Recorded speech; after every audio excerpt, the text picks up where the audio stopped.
Hello friends, learn in short में आपका एक बार फिर से स्वागत है। मेरा नाम है सरस और आप देख रहे हैं लर्न इन शॉर्ट।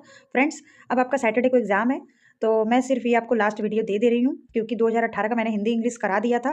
तो मुझे लगा कि कुछ आपको इसमें जीके और कंप्यूटर के क्वेश्चन भी करा दें जो कि 2018 में पूछा गया था। अदरवाइज हमारा बहुत सारा पेपर पेंडिंग तो रह ही गया। तो क्योंकि मैं एक चाहती तो पूरा एक एक वीडियो बना देती एक एक पेपर का, लेकिन वो वीडियो बहुत ज़्यादा लेंदी हो जाता। तो मैंने इसीलिए सब्जेक्ट के हिसाब से इसको डिवाइड कर दिया। खैर कोई बात नहीं, हमें तो अनुमान लग ही गया है कि पेपर कैसे, कहाँ से और कैसा पूछा जा रहा है। और बाकी शिफ्ट वाइज मैंने जो भी 3-4 पेपर एनालिसिस किया उसमें भी यही था कि पेपर लगभग सिमिलर ही था, बस चीज़ों को इधर का उधर घुमा दे रहा था। ठीक है, तो चलिए हम लोग शुरू कर लेते हैं। ये 2017 का करंट अफेयर पूछा था कि जीएसटी के बारे में। 2018 में ये आपका पेपर हुआ था, 2019 में सबको भर्ती मिला था, उसके बाद फिर ये वैकेंसी आया था सीधे 2022 में, क्योंकि आपका 20 और 21 में तो कोरोना काल था। 2022 में फिर ये लास्ट वैकेंसी जो आपकी आई थी वो। और फ्रेंड्स, इतने सारे पेपर को एनालिसिस करके मुझे एक चीज़ ऐसा लगा कि केवीएस ने हर पेपर में बहुत चीज़ों को बदलाव किया है। इसमें देखिए 2-2 बार सामान्य ज्ञान पूछा, उसके बाद मैथ ना देते हुए सिलेबस में, मतलब मैथ नहीं बोला गया था इस वाले 2018 में, लेकिन जीके में बहुत ही मतलब कि एक जो एसएससी लेवल का मैथ भी पूछा इन्होंने। ठीक है, तो इनका कोई भी भरोसा नहीं है कि इस बार भी वो क्या ही पूछ सकते हैं। हो सके कि 20 नंबर का जीके बोल कर 20 नंबर का जीएस पूछ ले, जनरल अवेयरनेस, समसामयिक की घटना जो होता है। तो चलिए हम लोग को इतने पेपर को करके तो पता चल ही गया कि केवीएस कैसा ही कैसा रखता है। मुझे तो एनालिसिस करके बहुत पता चला, आप लोग को भी शायद पता चल गया होगा। तो चलिए हम लोग स्टार्ट करते हैं। मैंने इसमें मैथ और रीजनिंग को स्किप कर दिया है। बाकी इसमें और भी आपको जीके मिलेगा, जीएस मिलेगा और कंप्यूटर मिलेगा, और इसमें आपको साइंस मिलेगा और जियोग्राफी मिलेगा। हिस्ट्री के भी कुछ क्वेश्चन है। तो चलिए हम लोग फटाफट देख ले, हो सके कि ये सारे क्वेश्चन रिपीट करें करंट अफेयर को छोड़कर। तो देखिए आपको पता ही है कि यहाँ पे आंसर भी आपको दिख रहा है, लेकिन कुछ कुछ में इनका ये आंसर गलत भी है। स्टार भी कई जगह बना हुआ है। ठीक है, तो आपको पता ही है कि जुलाई में 2017 में आपका ये जीएसटी लागू हुआ था भारत में। आगे चलते हैं। देखिए यहाँ पे पूछ लिया है कि दिल्ली की सुरक्षा प्राचीर में निम्नलिखित में से कौन सा इब्न बतूता के द्वारा सबसे उत्तम दरवाजा बताया गया था। तो देखिए ये आपसे पूछ लिया उसका सवाल, क्या कहते हैं कि हिस्ट्री का सवाल। मैंने आपसे बोला ना कि इसमें सब मिक्स है। तो देखिए ये अच्छा क्वेश्चन है और पूछा भी जा सकता है इस बारी भी। तो आपको पता ही कि बदायूं का दरवाजा को इब्न बतूता ने सबसे उत्तम दरवाजा बताया था। यहाँ पे आपका आंसर बी जो है वो बिल्कुल सही हो जाएगा। नेक्स्ट क्वेश्चन की तरफ बढ़ते हैं। अगला सवाल पूछ रहा है कि भारत में कौन सा राज्य है जिसने सर्वप्रथम राज्य के सभी घरों की छतों पर वर्षा जल, ये भी आपका करंट अफेयर से है, तो इसमें आपका हो जाएगा तमिलनाडु। उस टाइम का था ये। फिर आगे एक बहुत इजी सा क्वेश्चन है, चिपको आंदोलन का संबंध किस राज्य से है। तो आपको चिपको आंदोलन के बारे में पता ही होगा, सुंदरलाल बहीगुड़ा के बारे में भी पता होगा। तो आपको ये पता ही है कि ये आपके उत्तराखंड राज्य से था चिपको आंदोलन। नेक्स्ट क्वेश्चन की तरफ बढ़ते हैं। अगला सवाल है कि बांग्लादेश के ग्रामीण बैंक का संस्थापक कौन था। बांग्लादेश के ग्रामीण बैंक का संस्थापक कौन था। तो ये हिस्ट्री का सवाल है, ये आपका है मोहम्मद यूनुस। इसको हिस्ट्री आप या फिर आप अर्थशास्त्र भी बोल सकते हैं। उसके बाद 2017 का ज्ञानपीठ पुरस्कार सम्मान किसे दिया गया। तो देखिए आपको इस बार का ज्ञानपीठ देख लेना है अगर दिया गया है तो। बाकी इसमें हो जाएगा कि उस टाइम का है तो हमें इससे कोई मतलब नहीं, हम इसको स्किप कर देते हैं। बाकी ज्ञानपीठ पुरस्कार इस बार भी आपसे पूछा जा सकता है। अगला सवाल है कि कौन सी नदी चीन, भारत और बांग्लादेश से होकर गुजरती है। तो ये बहुत ही इजी सा सवाल है, आपको पता ही है कि ब्रह्मपुत्र इसका सही आंसर हो जाएगा। अब ब्रह्मपुत्र जहाँ जहाँ जाता है इसका नाम भी बदल जाता है। उसके बाद अगला सवाल है कि कौन सा अवक्षेपण या वर्षण का रूप नहीं है। अवक्षेपण या वर्षण का रूप नहीं है, तो यहाँ पे आपका हो जाएगा सहिम वृष्टि, अर्कापात, या फिर वृष्टि, या फिर निरपेक्ष आर्द्रता। तो जो आपका आवेक्षण व वर्षण का रूप नहीं है वो हो जाएगा आपका सी, निरपेक्ष आर्द्रता। फिर पूछा है कि दीपा कर्माकर ने मर्सिव तुर्की में, ये भी आपका उस टाइम का करंट अफेयर है। तो यहाँ पे था इस समय वॉल्ट इवेंट, जिम्नास्टिक में स्वर्ण पदक जीता था। अगला सवाल है कि ये भी आपका करंट अफेयर्स है, 2018 में एशियाई खेलों की मेजबानी के देश। तो आप ये अपना 2025-26 वाला देख लीजिएगा, इसमें आपका सही हो जाएगा इंडोनेशिया। तो हमें इससे कोई मतलब नहीं है। अब आ जाता है आपका रीजनिंग। तो रीजनिंग को हम लोग अभी स्किप कर देते हैं, अब कंप्यूटर के क्वेश्चन को फटाफट देख लेते हैं। ठीक है, तो देखिए कंप्यूटर का क्वेश्चन जो है इसमें पूछा गया है कि MS वर्ड में थिसॉरस टूल्स का प्रयोग किसके लिए किया जाता है? तो यहाँ पे आपका सही क्या है? वर्तनी सुझाव के लिए, समानार्थी तथा विलोम शब्द के लिए, वाक्य में सुधार, या फिर व्याकरण विकल्प। तो थिसॉरस टूल्स के बारे में पूछ रहा है, तो जो थिसॉरस टूल्स होता है आपके, वो आपके विलोम शब्द के लिए होता है। समानार्थी तथा विलोम, समानार्थी तथा विलोम दोनों हैं। उस टाइम का ये इजी सा एक सवाल कंप्यूटर में पूछा था कि फेसबुक, ट्विटर, इंस्टाग्राम, पिंटरेस्ट, ये सब क्या है? तो ये आपको पता ही है कि उस फेसबुक का तो चल ही रहा था, इंस्टाग्राम बहुत ज़्यादा लोकप्रिय नहीं हुआ था, व्हाट्सअप बहुत ज़्यादा लोकप्रिय हो गया था उस टाइम। तो ये आपका हो जाएगा सोशल नेटवर्किंग साइट। अगला सवाल है कि कृत्रिम ज्ञान निम्नलिखित में से किसके लिए विज्ञान तथा इंजीनियरिंग है? तो ये आपसे तर्क वाला क्वेश्चन पूछा है कि बुद्धिमत्तापूर्ण मशीनें बनाने के लिए, मानव की तरह सोचने वाले कंप्यूटर बनाने के लिए। तो देखिए उस समय नया नया AI आया था और 2017 में AI आए आपका लगभग आपका हो गया है 8 साल 9 साल हो गया है AI आए। अभी लग रहा होगा आप लोगों को कि AI अभी आया है, लेकिन ऐसा नहीं है। AI आपका उसी टाइम आ चुका था और मोबाइल में कई सारे AI फीचर्स आ चुके थे। AI कैमरा का भी बात आपने सुना होगा, ठीक है। आर्टिफिशियल इंटेलिजेंस, इसका मतलब ये होता है कि वो ऑटो डिडक्ट कर लेता है चीज़ों को।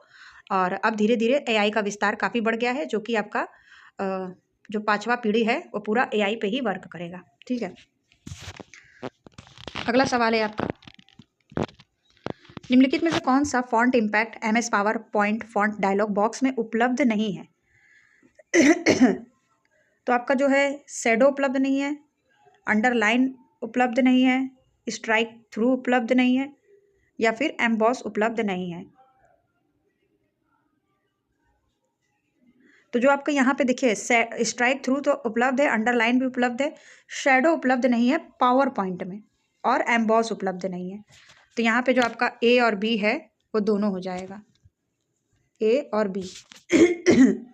सॉरी A और D। तो ऐसे क्वेश्चन पे आपको तो चूज एक ही करना होगा, क्योंकि गोला तो वहाँ एक ही भरना है, ठीक है। तो आपको इसमें स्टार नंबर मिल गया होगा सबको एक समान, क्योंकि किसी ने शैडो भरा होगा, किसी ने एम्बोस भरा होगा, ठीक है। तो जो ये दोनों में से कोई एक भरा होगा उसको नॉर्मल नंबर मिल गया होगा उस टाइम। अगला सवाल है, MS ऑफिस में फॉर्मेटिंग टूल बार पर फॉन्ट साइज टूल में डैश सबसे छोटा तथा डैश सबसे बड़ा होता है। आपको पता ही है कि जब आप MS ऑफिस में ओपन करते हैं माइक्रोसॉफ्ट ऑफिस में आप MS वर्ड, MS एक्सेल या कुछ भी आप ओपन करते हैं, तो उसमें आपको देखिए दिखता होगा कि फ़ॉन्ट साइज़ आपको क्या रखना है। तो मिनिमम और मैक्सिमम कितना होता है? तो आप कम से कम उसमें 8 रख सकते हैं, लेकिन मैंने 7 भी देखा है। अभी मैं लिब्रे पे ऑफिस पे अपने ऑफिस में वर्क कर रही थी, तो मैंने उसमें 7 भी देखा था, ठीक है। तो इनके हिसाब से देखिए यहाँ पे अगर सबसे छोटा तो यही दिया हुआ है 8 और 72। अगर इसके पहले आपका 7 दिया होता तो वो भी आपका सही हो जाता, और लेकिन ये सब तो ज़्यादा ही दिया हुआ है। 64 कम दिया हुआ है, 72 सही है आपका, ठीक है। अगला सवाल है कि दैनिक संचालन के लिए लैपटॉप पर आमतौर पर प्रयुक्त होने वाले इनपुट डिवाइस कौन से हैं? देखिए इनपुट डिवाइस आउटपुट डिवाइस से तो ये सवाल तो पूछेगा ही, इंटरनेट से भी पूछेगा, साइबर से भी पूछेगा, और ये सारी चीज़ों से पूछेगा। मतलब MS वर्ड जो है उसके अंदर के बहुत सारी चीज़ों से ये पूछेगा सवाल। दैनिक संचालन और कीबोर्ड से बहुत सारे क्वेश्चन बनेंगे, फंक्शन की से बनेंगे, नंबर की से बनेंगे, शॉर्टकट की से बनेंगे, और आपका शिफ्ट कंट्रोल टैब स्पेस, इस सबसे बनेगा आपका सवाल। इसमें चलिए हम लोग सवाल की तरफ देख लेते हैं। तो आप जो आपका जो लैपटॉप होता है उसमें कौन सा डिवाइस होता है एज अ इनपुट डिवाइस? तो कीबोर्ड और माउस आपको पता ही है। लैपटॉप में आपको पता ही कि ऐसा एक बना होता है, हमें उसको हाथ से ऐसे ऐसे करके एज अ माउस के जैसे वर्क करना होता है, और आपका इसके ऊपर कीबोर्ड बने होते हैं पूरे लैपटॉप में। चाहे तो आप अलग से भी माउस लगा सकते हैं।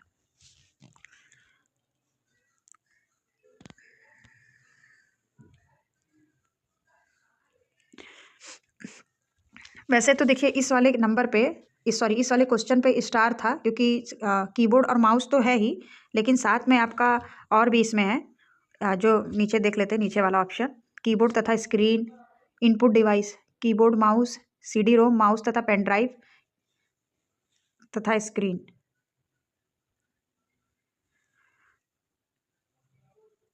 तो इसमें स्टार ऑप्शन में तो मुझे ऐसा नहीं लग रहा है, लेकिन हाँ इसमें स्टार बना था, मतलब सबको समान अंक इस वाले क्वेश्चन पे मिल गया होगा। अगला सवाल है आपका कंप्यूटर से ही, उसके बाद फिर इसमें आ जाएगा वो पेडागोजी। देखिए पूछ रहा है सवाल कि एक स्लाइड के जाने और दूसरे स्लाइड के आने के मध्य मोशन इम्पैक्ट डालने के लिए निम्नलिखित में से किस विशेषता का उपयोग किया जाता है? तो इसमें क्या एनिमेशन स्कीम का प्रयोग किया जाता है, स्लाइड डिजाइन का प्रयोग किया जाता है। एक स्लाइड को जाने और दूसरे स्लाइड के आने में इसमें आपका देखिए स्लाइड ट्रांजिशन का प्रयोग किया जाता है। ऑप्शन आपका सी यहाँ पे बिल्कुल सही हो जाएगा। जब आप माइक्रोसॉफ्ट पावर पॉइंट में जब आप स्लाइड डालते हैं, पेजेस डालते हैं, तो उसमें क्या होता है कि एक स्लाइड जाती है, दूसरी स्लाइड आती है, आप ढेर सारा उसमें स्लाइड लिए रहते हैं अपना प्रेजेंटेशन जो ऑफिस वर्क में बनाते हैं उनके लिए। अगला कंप्यूटर का सवाल है, कुल 50 तक कंप्यूटर के सवाल है। कौन सी भारतीय आईटी कंपनी है? भारतीय कौन सी आईटी कंपनी है? IT company. तो इसमें आपकी कौन सी भारतीय हो जाएगी? इंटेल तथा एसीएच, एचसीएल, एचसीएल तथा टीसीएस, डेल तथा टीसीएस, या फिर इंटेल तथा विप्रो। तो यहाँ पे जो है एचसीएल तथा टीसीएस। टीसीएस आपको पता ही है, टीसीएस आपके टाटा की है, और एचसीएल है जिसमें क्या है कि आपको पता है कि टीसीएस जो है बहुत सारे एग्ज़ाम भी कंडक्ट करवाती है, शायद एसएससी का भी एग्ज़ाम टीसीएस ही करवाता है। अगला सवाल है, इसमें आपको मिलान करना है। वाईफाई, क्रोम, फाइल और charging, modem, cable, hard drive और केबल। 2 बार केबल बोला गया है। तो इसमें बोल रहा है कि कौन सा युग्म शेष से भिन्न है, मतलब एक कौन सा जोड़ा है जो एक दूसरे से भिन्न है। तो देखिए वाईफाई और मॉडेम सही बात है, आपको पता ही मॉडेम जो होता है कि आप देखेंगे छोटा सा बॉक्स रहता है उसमें एंटीना जैसा निकला होता है, उसको मॉडेम बोलते हैं, वो वाईफाई का होता है। क्रोम और केबल, तो क्रोम का केबल से कोई मतलब नहीं, आपको पता ही कि क्रोम एक जो है आपका वो है जिसमें हम लोग कई सारी चीज़ें वही गूगल के थ्रू, वो गूगल में ही जिसको सर्च करते हैं। फाइल का हार्ड ड्राइव सही है, चार्जिंग का केबल सही है। तो क्रोम का केबल ऐसे हम लोग को मिलाना था, ऐसे ऐसे करके नहीं मिलाना था, ठीक है। तो ये सही है, ये सही है, ये सही और ये गलत है, क्रोम का केबल नहीं होगा। अगला सवाल है कि किसी डॉक्यूमेंट एमएस ऑफिस में डेटा को एक स्थान से दूसरे स्थान पर ले जाने के लिए निम्नलिखित में से किस विकल्प का प्रयोग किया जाता है? पेस्ट का, कट व पेस्ट का। किसी डॉक्यूमेंट एमएस ऑफिस में डेटा को एक स्थान से दूसरे स्थान पर ले जाने के लिए किस विकल्प का प्रयोग किया जाता है? या फिर कट का या फिर कॉपी का। तो आपको पता ही कि कट व पेस्ट का आप कंट्रोल जेड कर देते हैं तो वहाँ से वो चीज़ कट हो जाता है, और फिर कंट्रोल आप वी कर देते हैं तो पेस्ट हो जाता है। अगला सवाल है, अगला सवाल अब आगे है। 50 कंप्यूटर के सवाल हो गए, ठीक ठाक कंप्यूटर के सवाल पूछे गए थे। देखिए कुछ क्वेश्चन यहाँ पे मैथ जैसे हैं, आपको पता ही कि साइंस में भी आपके कुछ मैथ जैसे क्वेश्चन आते हैं, तो उसका मैं आपको आंसर बता दूंगी। अदरवाइज मैंने मैथ इसमें लिया नहीं है, ठीक है। इसमें साइंस में भी आपको पता ही कि कुछ क्वेश्चन होते हैं वो एज अ मैथ के जैसे होते हैं। तो देखिए इसमें पूछ रहा है कि समय t बराबर ओ पर किसी स्कूटर का वेग 21 है, इसकी गति 50 सेंटीमीटर की दर से कम हो रही है। 4s के अंत में यह स्कूटर कितनी दूरी तय कर लेता है? तो देखिए यहाँ पे इसका सही आंसर 80 हो जाएगा। मैंने देखिए ये सब सॉल्व नहीं किया है, इस वजह से मुझे इसका आइडिया नहीं है, ठीक है। तो मैं आपको सिर्फ आंसर बता दे रही हूँ, और जो चीज़ अगर सॉल्व किया होता तो फिर मैं आपको डीपली तरीके से बता देती। तो मैंने ये जो मैंने सिर्फ जीके पढ़ लिया, कंप्यूटर पढ़ लिया, लेकिन मैथ और मैथ के ये सारे क्वेश्चन मैंने सॉल्व नहीं किया। तो जो जो स्क्रीन पे आ जाएगा उसका आंसर देख लीजिएगा, इसका आंसर 80 हो जाएगा।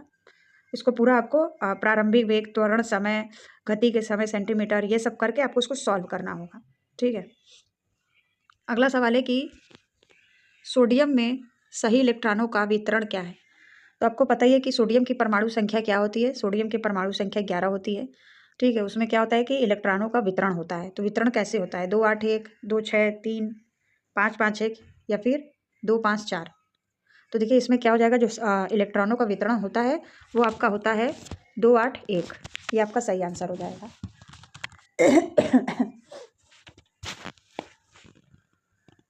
अगला सवाल है कि एक संतृप्त एसिलिक हाइड्रोकार्बन यौगिक है, ये क्या है?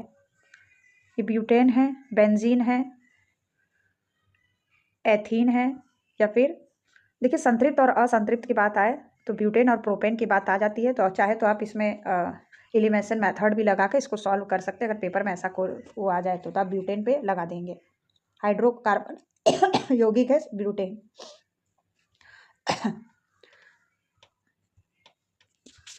देखिए इसमें फिर आ गया एक सवाल कि कोई पिंड को क्रमागत समान दूरियों v1 और v2 चालों द्वारा तय करता है, इस पिंड की औसत चाल क्या होगी?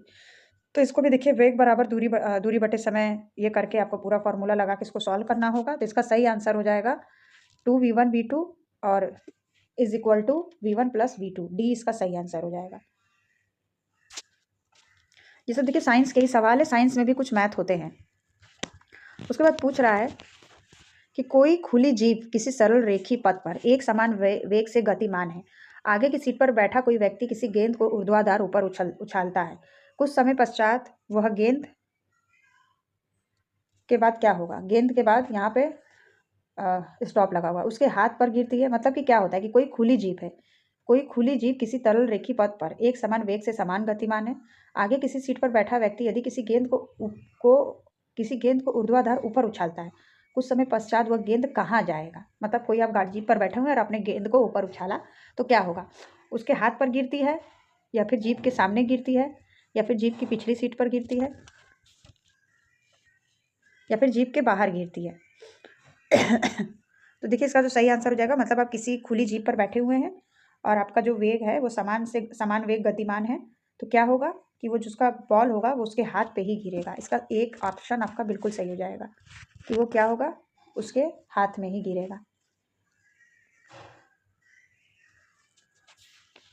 देखिए थोड़े से ये क्वेश्चन, ऐसे क्वेश्चन मेरे ख्याल से अभी नहीं, इस बार नहीं पूछेगा, क्योंकि ये इनका सिर्फ एक इस बार का पेपर क्या है कि क्वालिफाइंग पेपर है, और ये पेपर क्या था कि डायरेक्ट ज्वाइनिंग वाला पेपर था। 90 उस समय जनरल वालों का जो गया था वो गया था लगभग 95 गया था कट ऑफ, बहुत ज़्यादा कट ऑफ नहीं गया था। उसके बाद इंटरव्यू के बाद बहुत सारे लोगों का ज्वाइनिंग हो गया था, जो जिसने थोड़ा सा भी पढ़ाई कर लिया था। तो देखिए पूछ रहा है कि कोई पिंड इस प्रकार गति करता है कि उसके द्वारा चली गई दूरी के लिए एक समय के वेग के अनुक्रमानुपाती है। इस पिंड की गति के विषय में क्या निष्कर्ष निकाला जा सकता है? तो पिंड शून्य त्वरण से गतिमान है, पिंड का त्वरण नियत है, तो यही आपका सही हो जाएगा।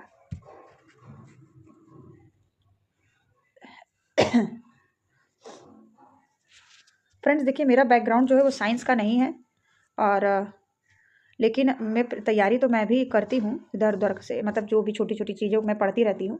लेकिन क्या है कि साइंस में मैंने अभी तक कुछ भी नहीं पढ़ा है, और क्योंकि साइंस तो वैसे हर जगह पूछा जाता है। 12th लेवल तक का एनसीईआरटी साइंस सबसे हर जगह पूछा जाएगा। आप रेलवे ग्रुप डी का भी फॉर्म भरेंगे उसमें आपसे 10th लेवल तक का पूछा जाता है। तो 10th तक का तो नॉर्मली क्लियर है मेरा, लेकिन उसके आगे में, और ये क्या है कि 12th लेवल तक का पूछता है केंद्रीय विद्यालय, और आपसे अभी इस साल भी 12th लेवल तक का ही पूछेगा। तो देखिए बोल रहा है कि 98 पर पृथ्वी पर जल के संसाधन है। अब साइंस शायद नहीं पूछेगा, या आगे कुछ और भी होगा एक दो। तो समुद्र सागर, ये सरल क्वेश्चन है, इजी क्वेश्चन है। यहाँ पे आपका डी सही हो जाएगा कि पृथ्वी पर जल के संसाधन डी है। अगला सवाल है कि इनमें से कौन सी रबी की फसल नहीं है? सरसों, मटर, काला चना, गेहूं। तो काला चना आपका रबी का फसल नहीं है, काला चना आपका रबी के फसल में नहीं आता है। सरसों, मटर और गेहूं आता है। कौन सा भोजन तुरंत ऊर्जा देता है? तो ये बहुत इजी सा क्वेश्चन है। कार्बोहाइड्रेट पता ही है आपको कि तुरंत ऊर्जा दे देता है। वाट सेकंड किसका मात्रक है? तो वाट सेकंड आपका शक्ति का मात्रक है। देखिए ये सब बहुत इजी क्वेश्चन है कि कौन किसका मात्रक है, पीएच मान के, उसके बाद विटामिन से, उसके बाद आपके प्रोटीन कार्बोहाइड्रेट से। तो ये सब क्वेश्चन अब नहीं पूछे जाते हैं, क्वेश्चन इनका लेवल हाई है। अब बहुत ज़्यादा अंदर से एनसीईआरटी के बुक से उठाकर क्वेश्चन सारे लोग, ना कि केवीएस। अब बिहार का भी पेपर उठाकर देखिए, वो एनसीईआरटी से डायरेक्ट एक लाइन उठाकर पूछ लेता है। और ये सब में है, सारे पेपर में ऐसा हो गया। आप ग्रुप डी का भी पेपर देंगे उसमें भी ऐसा है। पहले ऐसा नहीं था, पहले पूछ लेता था विटामिन के नाम, विटामिन से होने वाले रोग, उसके बाद विटामिन का साइंटिफिक नाम, ये सब पूछ लेता था। मात्रा क्या है, जूल क्या है, एसआई का मात्रा क्या है, ये सब पूछता था। लेकिन अब ऐसा नहीं पूछा जाता है। कौन से अंग के द्वारा, अगला क्वेश्चन है, कौन से अंग के द्वारा रक्त को सारे शरीर में अधिगमन किया जाता है? देखिए पहले ये सब क्वेश्चन बनते थे। अब क्या करेगा कि आपसे पूछ लेगा तर्क, कि फेफड़े द्वारा शरीर के सारे अंगों में रक्त का अभिगमन किया जाता है। उसके बाद दूसरा पूछ लेगा निष्कर्ष, कि रक्त हमारे शरीर के लिए नहीं, रक्त हमारे शरीर का मेन हिस्सा है, या फिर उसमें कुछ और भी चीज़ें ऐड करके बोल देगा। फिर नीचे बोल देगा एक सही है, दो गलत है, या फिर बोलेगा कि एक दूसरे का पहला और दूसरा एक दूसरे का समर्थन करते हैं। तो ऐसे तरीके से अब क्वेश्चन बनते हैं। आप शिफ्ट वाले एग्ज़ाम को देखिए, उसमें ऐसे ही क्वेश्चन पूछे गए ज़्यादातर। तो ये आपको पता ही है कि इसमें आपका सही हो जाएगा फेफड़ा, नहीं सॉरी हृदय, अभी मैं हृदय बोली भी थी।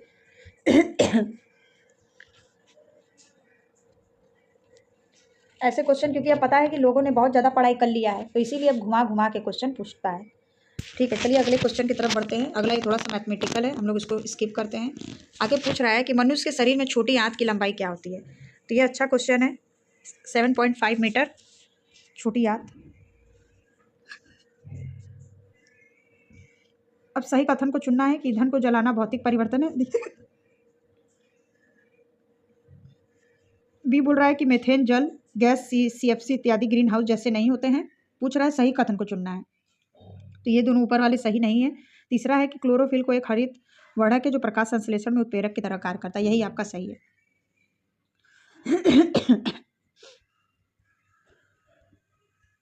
अगला सवाल है कि तृतीय श्रेणी के उत्तोलक के संदर्भ में नीचे दिए गए कथनों पर विचार कीजिए। उत्तोलकों के बारे में पूछा है।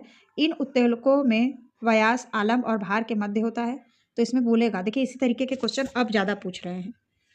उसके बाद इन श्रेणी के उत्तोलकों का यांत्रिक लाभ एक से अधिक होता है। चिमटा तथा मानव भुजा को हथेली पर भार थामे रखना तृतीय श्रेणी के उत्तोलकों के उदाहरण है। तो सही कथन क्या है, मतलब पहला सही है, दूसरा सही है, तीसरा सही है, चौथा सही है। तो इसमें आपका क्या है? पहला और तीसरा सही है। ये जो दूसरा बोला है ना कि इन श्रेणी के उत्तोलकों का यांत्रिक लाभ एक से अधिक होता है, ये सही नहीं है। तो यहाँ पे आपका पहला और तीसरा सही हो जाएगा।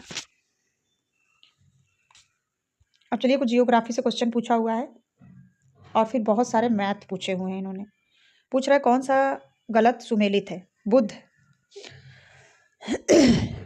ऐसे आपको मिलाना नहीं है, ऐसे ही ऐसे बताना है, ठीक है।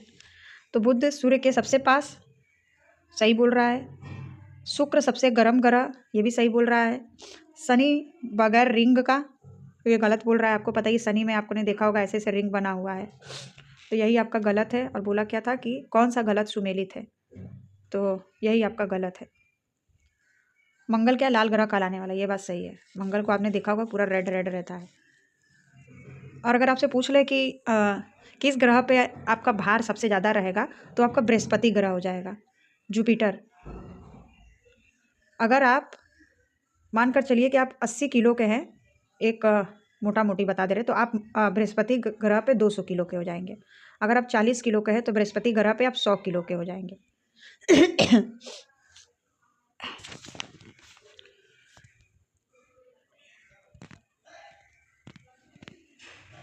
ये सब क्वेश्चन देख लेते हैं। यदि किसी पिंड की गति की दूरी समय कोई सरल रेखा परंतु वह समय अक्ष के समांतर नहीं है, तो यह निष्कर्ष निकाला जा सकता है कि क्या होगा। त्वरण शून्योत्तर है, त्वरण नियत है, त्वरण वृद्धि करता है, या वेग नियत है। तो यहाँ पे देखिए सही हो जाएगा कि वेग नियत है। अगला क्वेश्चन देख लेते हैं। कौन सा कथन गलत है? ठोस और द्रव्य को संपीड़ित नहीं किया जा सकता है, जबकि गैस को संपीड़ित किया जा सकता है, ये बात तो बिल्कुल सही है। गैस सभी उपलब्ध स्थान को घेर लेता है, ये भी बात सही है। द्रव्य शांतिपूर्वक वाष्पीकृत कर शीतलता पैदा करता है, ये भी बात सही है। और देखिए ये है कि 0.5 मोल N2 गैस, वो ये सब, यही आपका गलत है। अगर ये तीनों बातें आपको सही भी लगे और ये चीज़ पता ना हो, तब भी आप इसको गलत लगा के आ सकते हैं, क्योंकि ऊपर वाली चीज़ें तो सही लग रही हैं, नॉर्मल सी चीज़ें हैं, वो हम लोग को पता है। देख लेते हैं कि अगला सवाल क्या है अब हमारा। हाँ, ये सवाल अच्छा है, ये आपका EVS में भी आता है, जियोग्राफी में भी आता है, तो ये क्वेश्चन अच्छा है। बोल रहा है कि उष्णकटिबंध निम्नलिखित में से किस अक्षांशों के बीच होता है। तो आपको पता ही है कि 23.5 डिग्री उत्तर और 23.5 डिग्री नॉर्थ और 23.5 डिग्री साउथ। तो पहला ही वाला आपका सही हो जाएगा, बाकी का हमें को देखने का जरूरत ही नहीं है। 23.5 ही होता है। अगला सवाल पूछ रहा है कि भारत की जनगणना के अनुसार 2001 और 11 के बीच निम्नलिखित प्रतिशतों में से कौन 10 की जनसंख्या वृद्धि कर दर्शाती है। तो आपको पता ही है कि 2011 के बाद अभी तक जनगणना हुआ नहीं है, शायद आगे होगा भी नहीं। तो इसमें क्या दर्शाती है? 16.64 या 17.64। आगे का क्वेश्चन यही आपका सही है, 17.64। पहले जनगणना से क्वेश्चन बहुत आता था, अब जनगणना से क्वेश्चन आना बंद हो गया है, तो सही भी है, एक चीज़ घट गया। 2011 जनगणना के अनुसार निम्नलिखित अंकों में से भारत की जनसंख्या घनत्व को कौन दर्शाता है? मतलब कि कितना वर्ग किलो व्यक्ति जो है वो व्यक्ति बटे वर्ग किलोमीटर आपको बताना है। तो इसमें हो जाएगा 282 व्यक्ति वर्ग किलोमीटर 2011 की जनगणना के अनुसार। तो वैसे जनगणना से सवाल पूछा नहीं जाता है।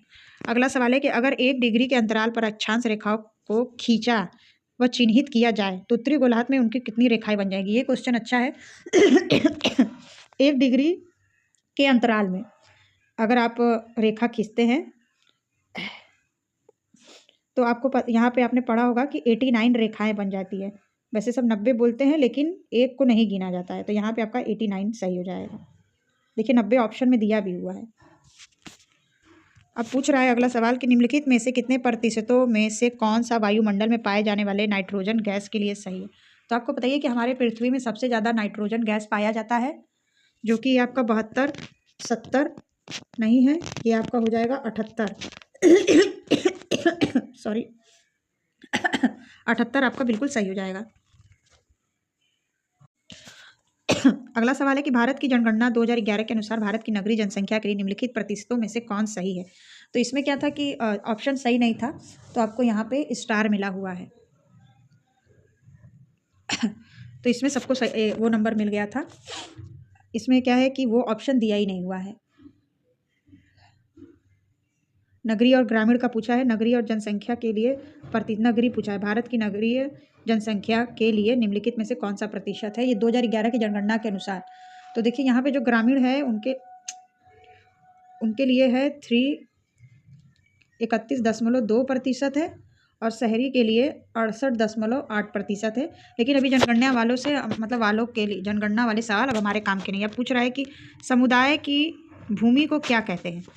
तो समुदाय को सार्वजनिक संपत्ति संसाधन कहते हैं। पहला वाला ही आपका बिल्कुल सही हो जाएगा। समुदाय की भूमि को क्या कहते हैं? सार्वजनिक संपत्ति संसाधन। अगला सवाल है कि कौन सा कथन सही है? राजतंत्र में राजा के पास शासन करने के लिए पूर्ण शक्ति होती है। राजतंत्र में राजा के निर्णय पर प्रजा प्रश्न कर सकती है। अच्छा, राजतंत्र के बारे में पूछ रहा है। लोकतंत्र में राजा के पास शासन करने के लिए पूर्ण शक्ति होती है। नहीं, ये तो पता ही कि लोकतंत्र में जनता का शासन होता है। यहाँ पे पहला वाला ही सही हो जाएगा आपका कि राजतंत्र में राजा के पास शासन करने के लिए पूर्ण शक्ति होती है। अगला सवाल बोल रहा है कि भारत का मानक देशांतर के रूप में माना जाता है। तो 82.5 डिग्री पूर्व, ये आपको पता ही होगा। फिर पंचवर्षीय योजना से एक और पंचवर्षीय से बहुत पहले सवाल पूछा जाता था। देश में 9वीं पंचवर्षीय योजना निम्नलिखित में से किस वर्ष आरंभ की गई थी? तो 1997 यहाँ पे सही हो जाएगा। 1997 में 9वीं पंचवर्षीय योजना शुरू किया गया था। यह आर्थिक नियोजन के लिए था, भारत के आर्थिक नियोजन के लिए। अगला सवाल है कि भारतीय संविधान के पिता के रूप में निम्नलिखित में से किसे जाना जाता है? भीमराव अम्बेडकर, आपको पता ही होगा। अगला सवाल है कि सीढ़ीदार खेती निम्नलिखित में से किन क्षेत्रों में की जाती है? तो सीढ़ीदार खेती आपको पता ही है कि पहाड़ी ढलानों पर की जाती है। ये इसमें क्या है कि आंसर गलत का प्रिंटिंग मिस्टेक देखिए बहुत होता है, तो हमें क्वेश्चन को उसी हिसाब से समझना चाहिए, क्योंकि आपको पता ही है कि पहाड़ी ढलानों पे ही क्या होता है। जैसे कि अगर जो चाय की खेती होती है, आपने देखा होगा, तो ऐसे सीढ़ी नुमा होता है कि पानी डालो तो उस पानी पूरा रुके ना पानी, ठीक है। तो पहाड़ी ढलानों पर सीढ़ीदार खेती होती है।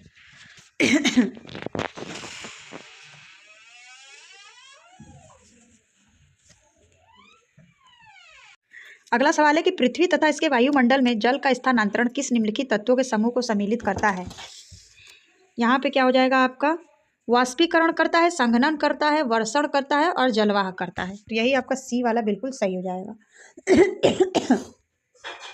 अगला सवाल है कि जब 20 डिग्री पूर्वी देशांतर पर स्थानीय समय सुबह 10 बजे हैं तथा 40 डिग्री पूर्वी देशांतर पर स्थानीय समय क्या होगा?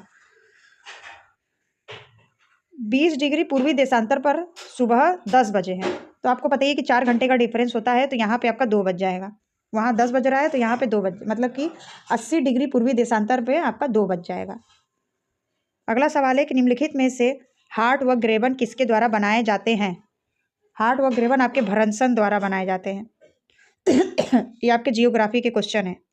सार्वजनिक स्वास्थ्य सेवा तंत्र निम्नलिखित में से कौन सी एजेंसी चलाती है? तो ये सार्वजनिक एजेंसी चलाती है। बस अब हमारे कुछ क्वेश्चन और है।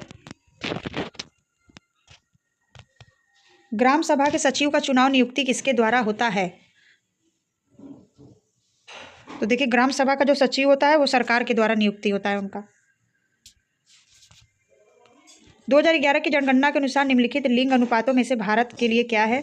ये भी जनगणना का सवाल है। जनगणना के काफ़ी सवाल पूछे गए हैं और पूछे जाते भी हैं। तो इसमें देखिए क्या था कि गलत दिया हुआ है ऑप्शन सारा। तो 943 है 100 पुरुष में, 943 में, सॉरी 1000 पुरुष में 943 महिला।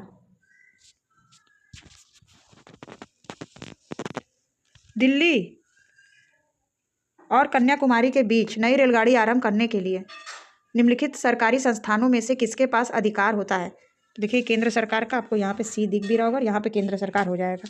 आखिरी सवाल है कि छोटे भूखंडों पर साधारण उपकरणों द्वारा अधिक श्रम से के साथ मैदानों में खेती करने वाले किसानों को निम्नलिखित कृषि प्रकारों में से किसमें वर्गीकृत किया जाता है? तो इसको किया जाता है गहन जीविका कृषि, आदिम जीविका कृषि नहीं, वाणिज्य भी नहीं, ठीक है, स्थानांतरी भी नहीं, गहन जीविका खेती। तो इस तरह फ्रेंड्स हमारा ये पूरा जीके वगैरह खत्म हो गया है और अब आपका तो टाइम बचा भी नहीं है, तो अब मैं आपको कोई पेपर सॉल्यूशन नहीं करवाऊंगी। तो इस वीडियो में फ्रेंड्स इतना ही था। अगर अभी और ज़्यादा टाइम मिलता तो मैं आपको और ज़्यादा PYQs करवा देती, जिससे कि क्या होता कि आपको बहुत ज़्यादा हेल्प हो जाता। और तो चलिए जो भी है इतना है, आप इसको देख लीजिएगा। मिलते हैं नेक्स्ट वीडियो में नए इन्फॉर्मेशन के साथ, और तब तक के लिए बाय बाय। वीडियो पसंद आए तो वीडियो को लाइक कर दीजिए, चैनल को सब्सक्राइब कर दीजिए और अपने दोस्तों के साथ शेयर कर दीजिए। और कोई आपका सवाल हो तो आप कमेंट कर दीजिए।